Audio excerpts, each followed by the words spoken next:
Hey, Ted. Huh? Working on your hobby, huh? Got my hobby going. Me and you. I look over there. It's me and you, kid. We got the whole street. Yeah. Yeah. Nobody here. Well, that's nice. That's really clean, like brand new one. Oh, man, I tell you, this hot ends on just now. Really? We're doing the other side.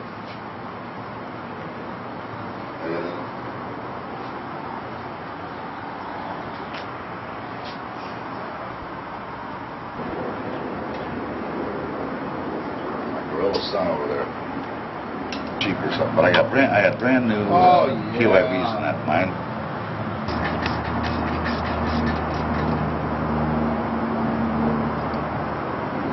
Whoa. Yeah, no. All right, Steven. Whoa. You gonna make it? Help here today, anyway. I got my boy helping me. That's nice, Ted. My number 4 son. Number 4, huh? Gee, you've almost as many as me. How many boys do you have? I have 5. 5 boys? Yeah. Oh my. Actually, I probably should. So we transferred the horsepower from that motor to that motor through the ring gears and then used one clutch to run it out the back.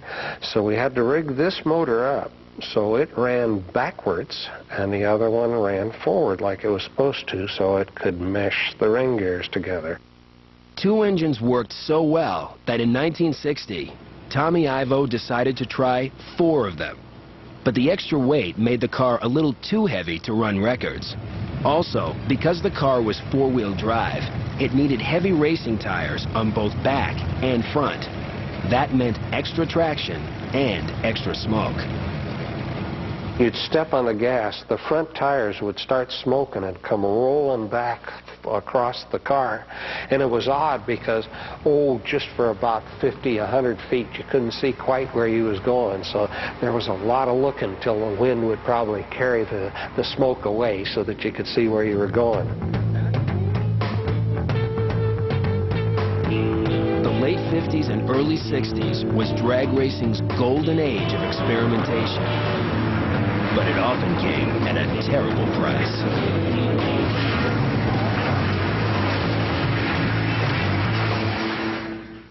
Television actor, appearing in such gems as The Lone Ranger, Leave It to Beaver, and The Donna Reed Show. Modern Marvels will be right back.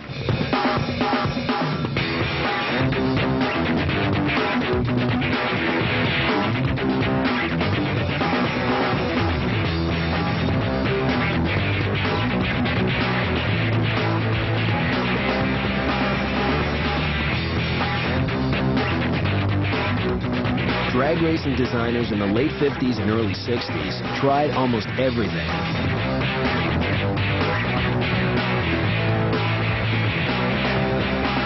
Multiple engines, rocket fuel, even aircraft engines, although they proved too heavy. There was also the question of where to put the driver. The favorite place was over the rear axle to get weight onto the back tires.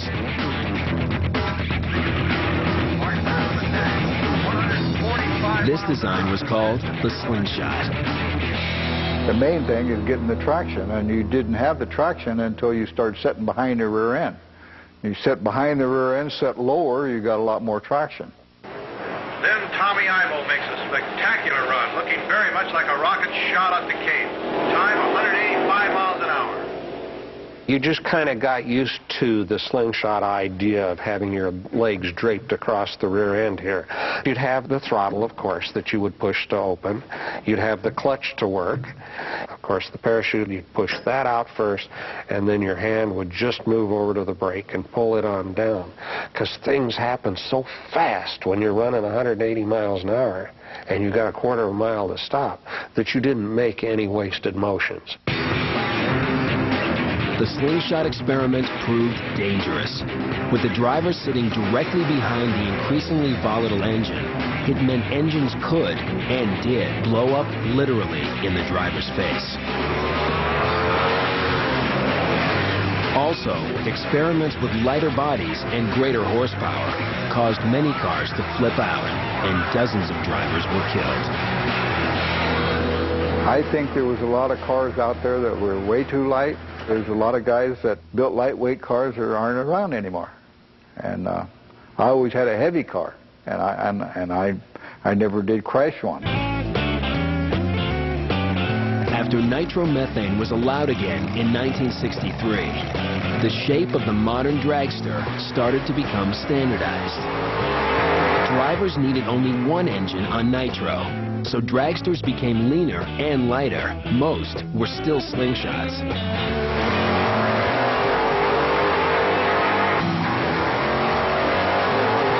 With that combination in 1964, Don Garlits became the first man to officially clock 200 miles per hour. Big Daddy Don Garlits.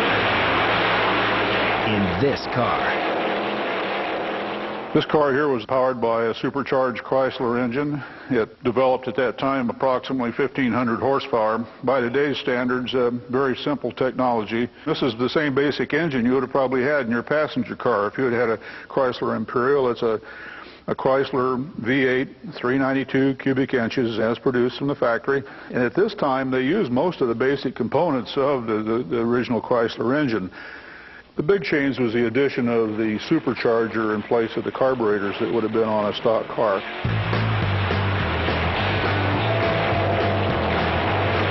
But just as the dragster was being refined, a whole new kind of drag car was emerging.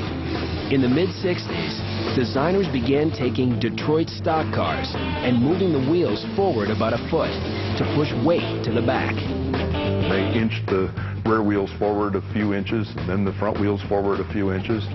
Pretty soon someone looked at them and says, that really looks funny, and the name Funny Car came about.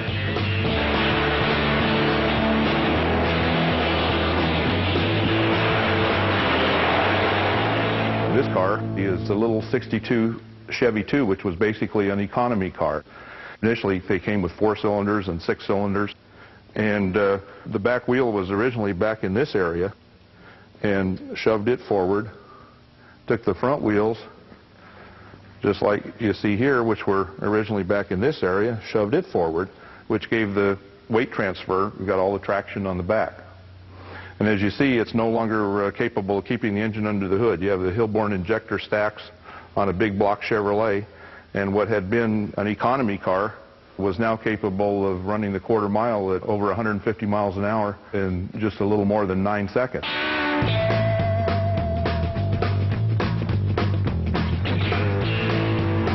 Funny cars were a huge hit with fans because they looked like their own street cars. But under the hood, funny cars had enough power to challenge the fastest dragsters. This is a 1971 Dodge Challenger. When it's up, you see a sophisticated race car. You have the fuel tank up in the nose. The nitromethane alcohol mixture goes into the fuel pump, then up to the fuel injector hat at the top of the supercharger. And this is all mounted on an iron block 426 Chrysler.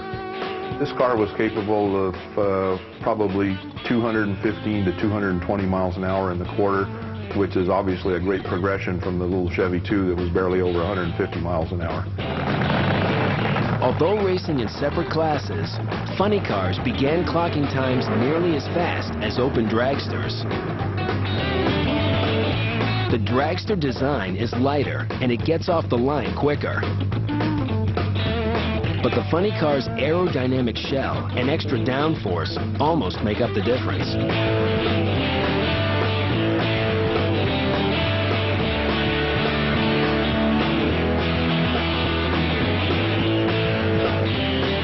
The open dragster remained king of the track, and advances in horsepower, tires, and body design pushed speeds ever higher.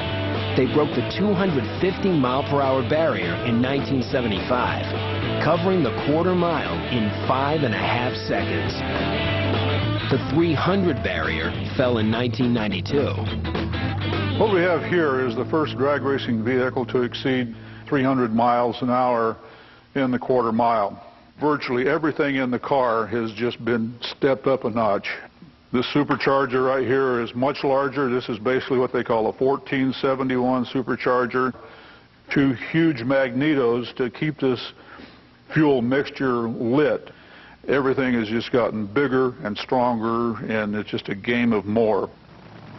Today, dragsters can hit 330 miles per hour, eating up the quarter mile in 4.5 seconds. Wheelbases have stretched to 300 inches. Giant rear wings have added downforce, and engines have been moved behind the driver, improving traction and safety. Funny cars have kept pace along the way, using similar engine advances, plus aerodynamic improvements to consistently run above 320 miles an hour. Coming up next, one of today's top drivers takes us step by step through the technology that makes up a state-of-the-art dragster. In the 1930s, drag races were held in Muroc Dry Lake in the Mojave Desert. The Dry Lake, renamed Rogers Dry Lake, covers 100 square miles of area and is used today by the Air Force as a landing field and runway for experimental aircraft. Drag race. The job of a drag race driver is straightforward. To go from 0 to more than 300 miles an hour in just over 4 seconds. It's a dangerous task that's claimed scores of racers over the years. You better be paid up and prayed up. You're just really on the edge. All your attention and all your energy is focused on the starting line. If you're late on the starting line, you'll lose every time. Gary Klapshaw is one of the top drivers in America today. He has to pilot a machine that mounts an engine as powerful as a freight train on top of a thin web of metal alloy tubing. You have to find the strength from within to match the strength of the car. Otherwise, the car will overpower you, and you'll end up either not making it down the track or worse.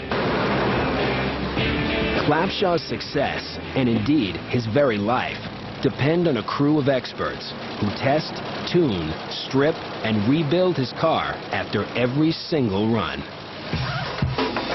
Klapshaw took us inside his Las Vegas workshop for a detailed look at a state-of-the-art, top-fuel dragster, beginning with the tremendous engine. The average automobile may have 350 horsepower. These have 7,000.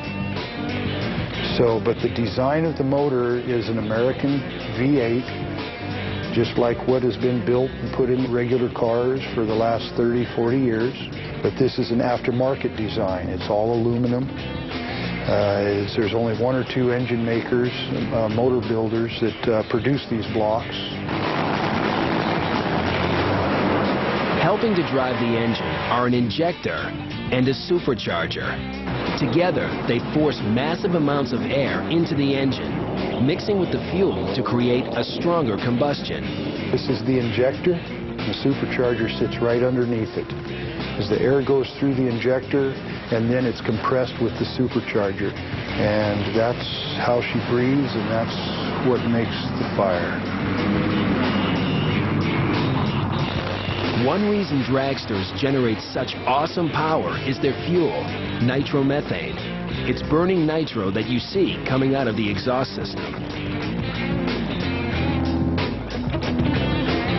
Once banned as too powerful, nitro is still restricted. Race fuel can be no more than 90% nitro, so it's mixed with less powerful alcohol. They had some serious explosions a few years ago on 100%, so they cut it back to try and limit blower explosions. Dragsters burn an incredible amount of fuel at the rate of over 150 gallons a minute. The 32 fuel injection nozzles would empty a streetcar's gas tank in about 10 seconds. These are the fuel pump levers. You have 2 pumps on the car. One is the low side, the other is the high side. And just before you leave, you turn both pumps on. You start the car with one and do your burnout with one pump. And as you pull up into the lights, you put the other one on.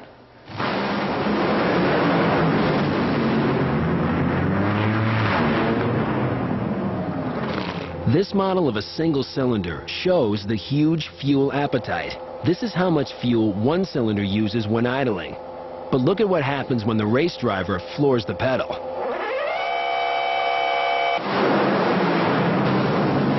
The motors are extreme, and on nitromethane, there's nothing else that compares to them. As a driver, if you're not careful, you can go out and you can explode these motors one right after another. And here are the fragments of what was once a motor before nitromethane exploded inside the engine block. It split the engine. I just got a small chunk of the engine here.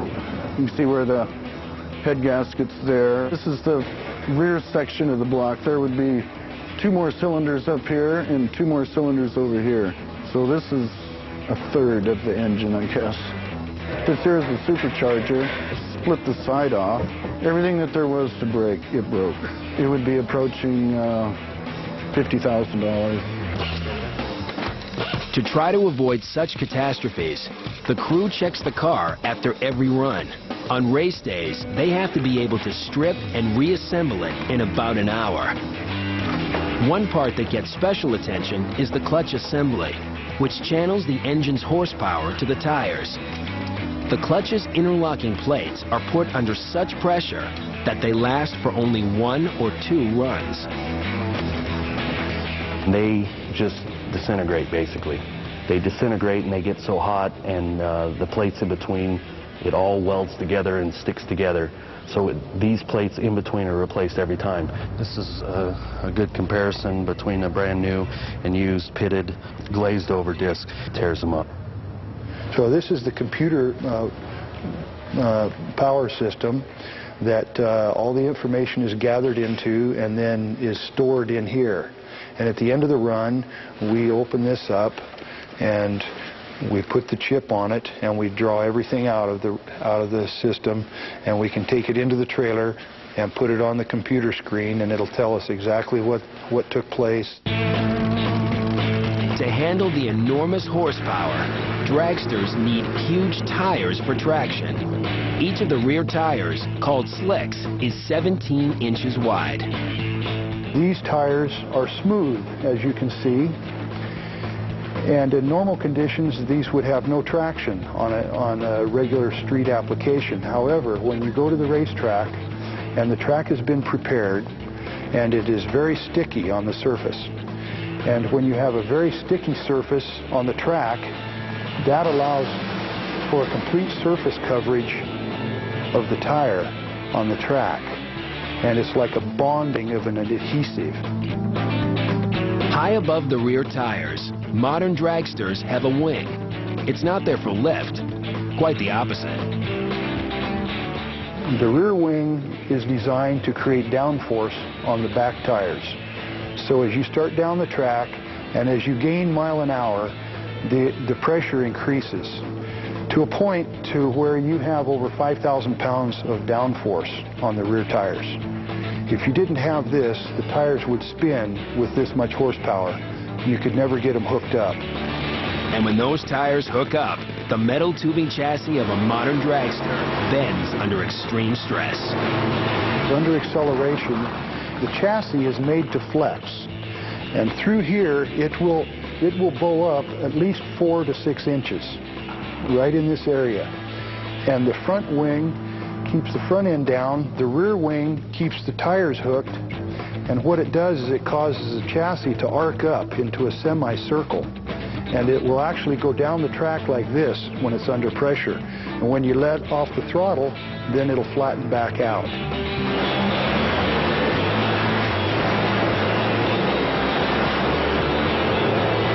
A lot of runs, people say, oh, it looked like it was nice, clean, smooth, straight lap, but in the car, it's quite a bit different than that. You're moving the wheel because they certainly don't want to go straight, and they're accelerating so fast that the back end's actually wanting to drive around the front of the car. When a vehicle crosses the finish line at over 300 miles per hour, it needs some help to stop. That's when the driver hits the parachutes, an item that's been standard since the 50s. This is a brake in the car, and it's controlled by hand. So when you're in the car, you're actually driving with the one hand and you're running the brake with the other. And then these are the parachute levers to deploy the parachutes. I prefer as a driver to pack them myself. If there's a problem, I know who to blame. We're doing over 300 when we deploy them, so everything's got to be right or we'll be off the end of the track and lose the car. The power of a dragster makes even its crew nervous. Although they know the car better than anyone, none of them wants to swap places with Gary. I wouldn't get in this thing to drive it for anything. I wouldn't either. So, you know, it's a favorite saying around camp is we wouldn't get out of the electric chair to drive it, you know. And it's that concern about safety that might limit dragsters from going much faster. Officials, citing safety concerns, have put restrictions on tires, fuel, engine size, gear ratios, and many other technologies. We're being confined to a certain playing field, so we're down to finding hundredths of a second or thousandths of a second to increase our performance. So what does the future hold? Coming up, a leading designer unveils his latest machine that could take drag racing in a new direction.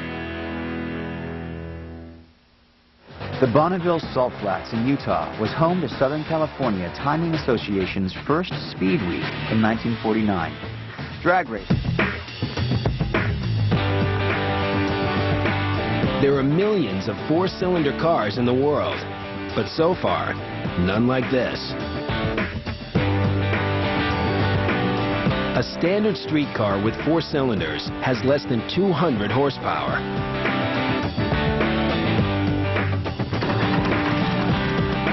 This still experimental dragster has 4,000. It's built to go 250 miles an hour plus, and it's a glimpse into one future direction of dragster design. Its designer, Bob Norwood, says there's not much room left for innovation with today's top dragsters. He says the big V8 dragsters can't be improved much more because of safety rules. So he's taken the power technology of the dragster and combined it with the size and the look of today's most popular street racers, the Japanese 4-cylinder cars. The result is a car he calls the Mack. Is one that's been going on for a century. And it's a quest that's been fraught with danger. Now, drag racing on Modern Marvels.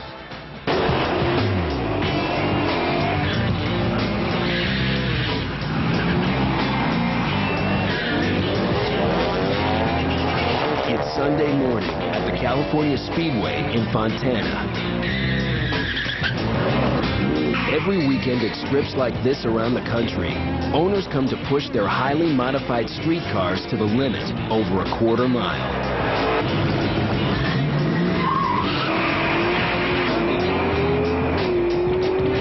This is drag racing at its roots.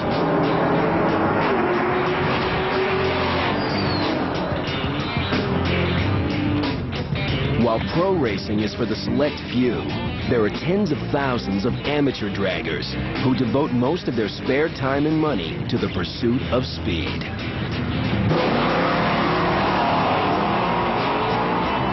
America has had a long love affair with hot rodding, and lately it's become a booming sport, with new drag strips opening across the country.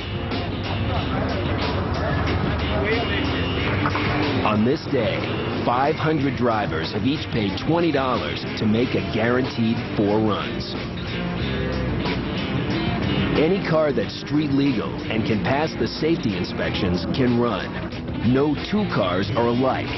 Each one has been customized inside and out to give it an edge. This is a 78 Pontiac Trans Am. Rudy Lopez has spent $25,000 on it so far. I took the engine out and I put this one in there. It's a 455, the biggest motor Pontiac offered. I played with it, put some headers, put in exhaust, intake. When you do horsepower, then you got to upgrade everything else. So I redid the suspension, lower, beefier springs, gas shocks, tires. Most basically, I made it into a road racer.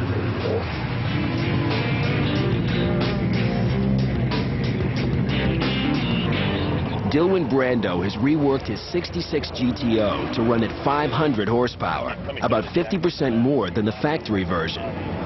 The heads that are on here, I've had a little bit of port work done. We put an Edelbrock Performer RPM manifold on. I've got a Demon 850 carburetor under this air cleaner. We put the Canon air filter on here, and with that new top so that it gets more air into the engine.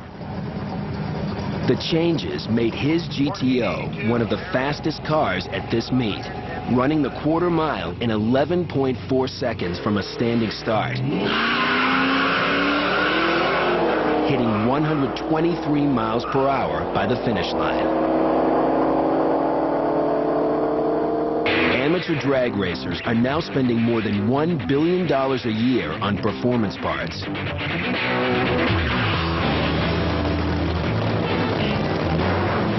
When you look at the frightening power of a modern pro dragster, it's hard to believe that it's a direct descendant of the Model T Ford, but it is.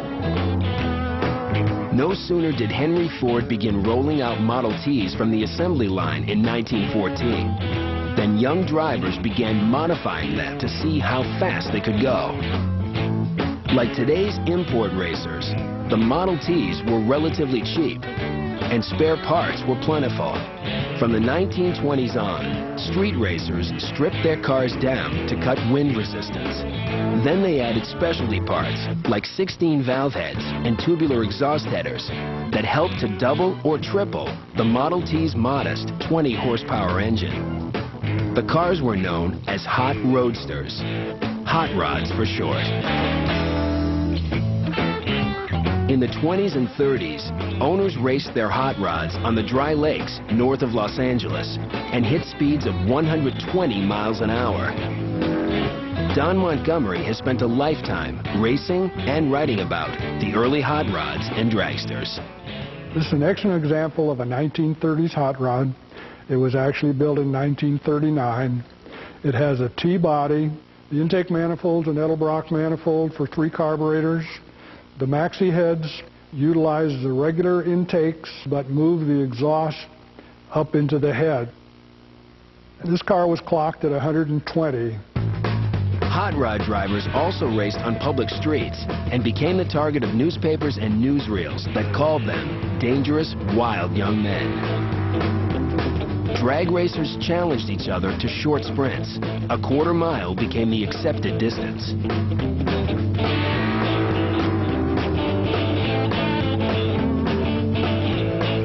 Amid official complaints, drag racing went legitimate. In 1949, at Goleta Airport in California, hot rod drivers held races with police approval. Soon, there were weekly drag races at Santa Ana, California. And within 2 years, there were 130 sanctioned drag strips around the country.